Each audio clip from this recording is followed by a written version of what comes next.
ദൈവമിരുന്നാൽ മനുഷ്യനും ദൈവവുമൊന്ന്. മനസ്സിനുള്ളിൽ മഹിമകൾ വന്നാൽ മഹേശ്വരൻ വരുമെന്ന്, മണികണ്ഠൻ വരുമെന്ന്. വിളിക്കൂ ശരണം വിളിക്കൂ, വിളിക്കൂ ശരണം വിളിക്കൂ. നമസ്കാരം. പ്രദക്ഷിണ വഴിയിലേക്ക് സ്വാഗതം. എരുമേലി ശ്രീ ധർമ്മശാസ്താ ക്ഷേത്രവും പേട്ടതുള്ളലുമാണ് പ്രദക്ഷിണ വഴിയിൽ ഇന്ന്. ശബരിമല ക്ഷേത്രവുമായി അഭേദ്യ ബന്ധമുള്ള എരുമേലി ശ്രീ ധർമ്മശാസ്താ ക്ഷേത്രം കോട്ടയം ജില്ലയുടെ കിഴക്കൻ അതിർത്തിയിൽ സ്ഥിതി ചെയ്യുന്നു. കോട്ടയം നഗരത്തിൽ നിന്ന് 60 കിലോമീറ്റർ മാറി എരുമേലി എന്ന സ്ഥലത്താണ് ഈ ക്ഷേത്രം സ്ഥിതി ചെയ്യുന്നത്. കോട്ടയത്ത് നിന്ന് കാഞ്ഞിരപ്പള്ളി വഴി എരുമേലിയിലേക്ക് 50 കിലോമീറ്ററാണ് ദൂരം. ഉത്തര കേരളത്തിൽ നിന്ന് വരുന്ന അയ്യപ്പന്മാർ അങ്കമാലി, പെരുമ്പാവൂർ, തൊടുപുഴ, കാഞ്ഞിരപ്പള്ളി വഴി എരുമേലിയിൽ എത്താറുണ്ട്. ശബരിമല തീർത്ഥാടകർ എരുമേലി വഴി പോകണം എന്നാണ് പണ്ട് മുതലേയുള്ള ചിട്ട. എരുമേലി ടൗണിൽ വാവര് പള്ളിക്ക് സമീപത്ത് തന്നെയാണ് കൊച്ചമ്പലം സ്ഥിതി ചെയ്യുന്നത്. കൊച്ചമ്പലത്തിൽ നിന്ന് 1/2 കിലോമീറ്റർ അകലെയാണ് വലിയമ്പലം. ഈ ക്ഷേത്രത്തിൽ ദർശനം നടത്തിയതിനു ശേഷമാണ് ശബരിമല തീർത്ഥാടകർ മല കയറുന്നത്. കേരളീയ മാതൃകയിൽ നിർമ്മിച്ച എരുമേലി ക്ഷേത്രത്തിൽ കയ്യിൽ അമ്പുമായി നിൽക്കുന്ന രൂപത്തിൽ കിഴക്കോട്ട് ദർശനമേകി നിൽക്കുന്ന തരത്തിലാണ് ശാസ്താപ്രതിഷ്ഠ. കേരളത്തിലെ ശാസ്താ ക്ഷേത്രങ്ങളിൽ പ്രധാനപ്പെട്ട ഒരു ക്ഷേത്രം കൂടിയാണ് ഈ ക്ഷേത്രം. മഹിഷി നിഗ്രഹത്തിന് ഉപയോഗിച്ച അമ്പാണ് കയ്യിലുള്ളതെന്നാണ് വിശ്വാസം. എരുമയെ കൊന്ന സ്ഥലമാണ് എരുമേലിയായത്. എരുമയുടെ രക്തം വീണ കുളം രുധിരക്കുളം ഇപ്പോൾ ഉതിരക്കുളമാണ്. എരുമ കൊല്ലി എന്ന വാക്ക് ലോപിച്ചാണ് എരുമേലി എന്ന വാക്കുണ്ടായത് എന്നാണ് പറയപ്പെടുന്നത്. അയ്യപ്പൻ ഇവിടെ വെച്ചാണ് എരുമയുടെ രൂപത്തിലെത്തിയ മഹിഷിയെ നിഗ്രഹിച്ചത് എന്നാണ് വിശ്വാസം. പമ്പയിൽ നിന്ന് കിട്ടിയതാണ് വലിയമ്പലത്തിൽ പ്രതിഷ്ഠിച്ച വിഗ്രഹം എന്നാണ് മറ്റൊരു വിശ്വാസം. റാന്നി കർത്താക്കളുടെ കീഴിലായിരുന്ന ഈ സ്ഥലം അറിയപ്പെട്ടിരുന്നത് ആലമ്പള്ളി എന്നായിരുന്നു. ക്ഷേത്രത്തിലെ ഏക ഉപദേവതാ പ്രതിഷ്ഠ മാളികപ്പുറത്തമ്മയാണ്. ദിവസേന 3 പൂജകളാണുള്ളത്. ഉഷപൂജ, ഉച്ചപൂജ, അത്താഴപൂജ. കുംഭമാസത്തിൽ ഉത്രമാറാട്ടായി 10 ദിവസമാണ് ക്ഷേത്രത്തിലെ ഉത്സവം. രാജകൽപ്പന പ്രകാരം പുലിപ്പാലിന് പോയ അയ്യപ്പൻ നായാട്ടുകാരുമൊന്നിച്ച് മൃഗയാ വിനോദം ചെയ്തതിൻ്റെ സ്മരണ പുതുക്കലാണ് എരുമേലി പേട്ടതുള്ളൽ എന്ന് വിശ്വാസമുണ്ട്. മഹിഷി നിഗ്രഹം കഴിഞ്ഞതിൻ്റെ ആനന്ദത്താൽ നാട്ടുകാർ ആനന്ദനൃത്തം ചവിട്ടിയതിൻ്റെ സ്മരണാർത്ഥമായാണ് ഇന്ന് അയ്യപ്പന്മാർ പേട്ടതുള്ളുന്നത് എന്ന് കരുതി വരുന്നു. ശബരിമല തീർത്ഥാടനത്തിൻ്റെ ഭാഗമായി താളമേളവാദ്യ അകമ്പടിയോടുകൂടിയ അനുഷ്ഠാന ആനന്ദ നൃത്തമാണ് എരുമേലി പേട്ടതുള്ളൽ. വൃശ്ചിക ധനു മാസക്കാലങ്ങളിൽ, അതായത് ഡിസംബർ ജനുവരി മാസങ്ങളിൽ മണ്ഡല മകരവിളക്ക് കാലത്താണ് ഈ അനുഷ്ഠാനം നടക്കുന്നത്. ശബരിമലയിൽ വരുന്ന കന്യസ്വാമിമാരാണ് പേട്ടതുള്ളുക. മുഖത്ത് ചായം തേച്ച് തടികൊണ്ടുള്ള ആയുധങ്ങളും ആയി നൃത്തം ചവിട്ടുന്ന ചടങ്ങാണ് പേട്ടതുള്ളൽ. ഈ പ്രാർത്ഥനയുടെ അർത്ഥം ഒരുവന്റെ അഹന്തയെ വെടിഞ്ഞ് അയ്യപ്പന് സ്വയമായി അടിയറവ് വയ്ക്കുക എന്നതാണ്. ശബരിമല തീർത്ഥാടകരായ അയ്യപ്പന്മാർ എരുമേലി പേട്ടയിലുള്ള കൊച്ചമ്പലം അയ്യപ്പ ക്ഷേത്രത്തിൽ നിന്ന് തുടങ്ങി വാവർ പള്ളി എന്ന് വിളിക്കപ്പെടുന്ന ദേവാലയത്തിൽ കയറി വലം വെച്ച് പ്രാർത്ഥന നടത്തി 1/2 കിലോമീറ്റർ തെക്ക് മാറിയുള്ള വലിയമ്പലം ശാസ്താ ക്ഷേത്രത്തിലേക്ക് നടത്തുന്ന താളമേളവാദ്യ അകമ്പടിയോടുകൂടിയ അനുഷ്ഠാന ആനന്ദ നൃത്തമാണിത്.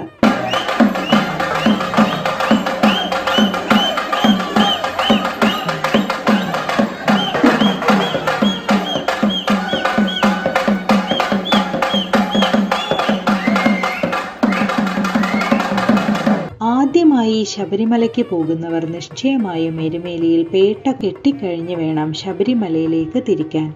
പേട്ട കെട്ടുന്നതിന് മുമ്പ് എരുമേലി ശാസ്താവിന് മുന്നിൽ പ്രായശ്ചിത്തം ചെയ്യണം.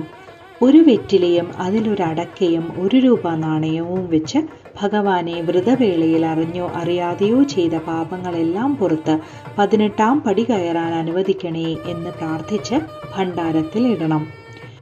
പെരിയ സ്വാമിക്ക് പേട്ടപ്പണം കെട്ടലാണ് അടുത്തത്. ദക്ഷിണ എന്നാണിതിന് പേർ. 8 അടിയോളം നീളമുള്ള ബലമുള്ള ഒരു കമ്പിൽ കമ്പിളി പുതപ്പിനുള്ളിൽ പച്ചക്കറികളും കിഴങ്ങുകളും കെട്ടിത്തൂക്കുന്നു. 2 കന്നി അയ്യപ്പന്മാർ കമ്പിന്റെ അഗ്രങ്ങൾ തോളിൽ വഹിക്കുന്നു. കന്നിക്കാരുടെ എണ്ണമനുസരിച്ച് ഇത്തരം ജോഡികളുടെ എണ്ണം കൂടും. ബാക്കിയുള്ളവർ ശരക്കോൽ, പച്ചില കമ്പുകൾ എന്നിവ കയ്യിലേന്തും. എല്ലാവരും കുങ്കുമം, ഭസ്മം, കരി എന്നിവ ദേഹം മുഴുവൻ പൂശും. പേട്ടയിലുള്ള കൊച്ചമ്പലത്തിന്റെ മുന്നിൽ നിന്നാണ് പേട്ടതുള്ളൽ തുടങ്ങുക. ആദ്യം കോട്ടപ്പടിയിൽ നാളീകേരം ഉരുട്ടും. അതിനുശേഷം കൊച്ചമ്പലത്തിൽ കയറി ദർശനം നടത്തും. അവിടെ നിന്നും ആനന്ദ നൃത്തലഹരിയിൽ അയ്യപ്പ തിന്തകത്വവും സ്വാമി തിന്തകത്വവും എന്നാർത്ത് വിളിച്ചാണ് സംഘനൃത്തം. പേട്ടകെട്ടിന് അകമ്പടി സേവിക്കാൻ കുഴൽ വിളിക്കാരും തകിൽക്കാരും വാടകയ്ക്ക് വരും. അയ്യപ്പന്മാർ വാവര് സ്വാമിയെ സന്ദർശിക്കുകയും അവിടെ നിന്ന് കിട്ടുന്ന കുരുമുളക് പ്രസാദവും വാങ്ങി വലിയമ്പലത്തിലേക്ക് തുള്ളി നീങ്ങുന്നു. വലിയമ്പലത്തിലെത്താൻ 1/2 മണിക്കൂർ സമയമെടുക്കും. വലിയമ്പലത്തിലെത്തിയാൽ പ്രദക്ഷിണം വെച്ച് പച്ചിലക്കമ്പുകൾ ക്ഷേത്രത്തിന് മുകളിൽ നിക്ഷേപിക്കും. വലം വെച്ച് കർപ്പൂരം കത്തിച്ച് തുള്ളൽ അവസാനിപ്പിക്കുന്നു. വലിയമ്പലത്തിന് സമീപം ഒഴുകുന്ന തോട്ടിൽ ഇറങ്ങി കുളിക്കുന്നു. വീണ്ടും ക്ഷേത്ര ദർശനം നടത്തി തൊഴുത് പരമ്പരാഗത രീതിയിൽ മല ചവിട്ടും.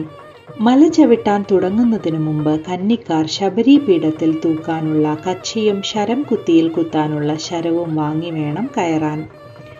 ധനു 20-ാം തീയതി മുതലേ പേട്ട കെട്ടുവാൻ പാടുള്ളൂ എന്നാണ് ആചാരമെങ്കിലും അന്യ സംസ്ഥാനത്ത് നിന്ന് വരുന്ന 100 കണക്കിന് അയ്യപ്പ ഭക്തർ വൃശ്ചികം 1 മുതലേ പേട്ട കെട്ടുന്നത് ഇപ്പോൾ സ്ഥിരം കാഴ്ചയാണ്.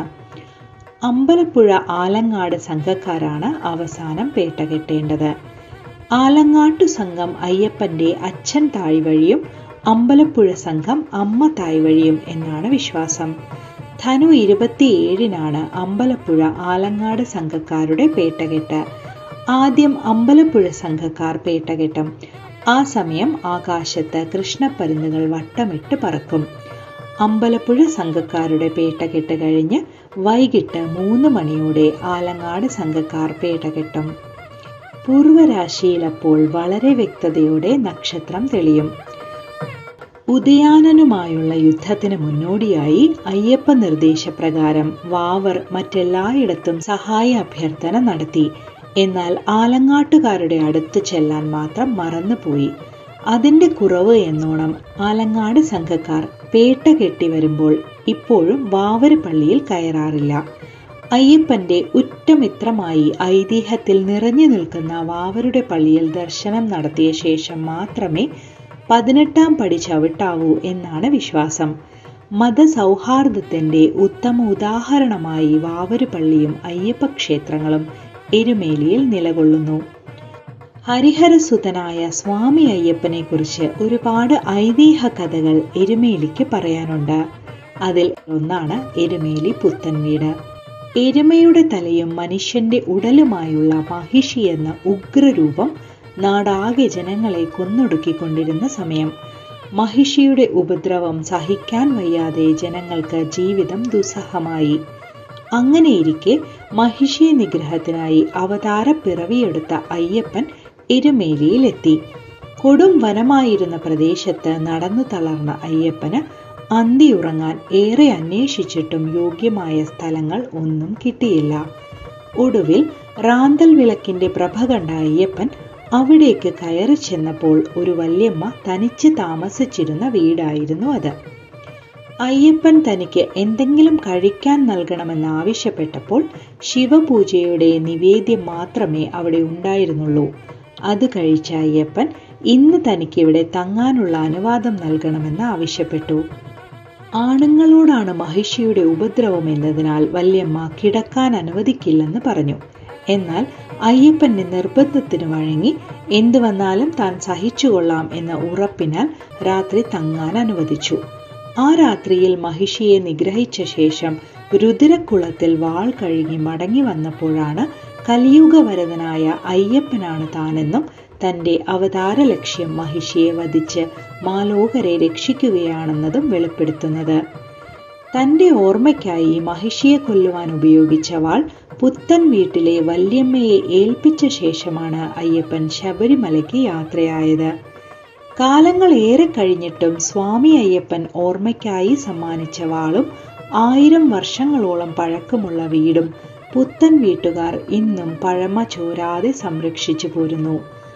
അന്ന് മഹിഷിയെ കൊന്ന് നാട്ടുകാർ ആനന്ദ നൃത്തം ചവിട്ടിയതിൻ്റെ സ്മരണാർത്ഥമാണ് ഇന്ന് അയ്യപ്പ ഭക്തർ പേട്ട തുള്ളുന്നത്.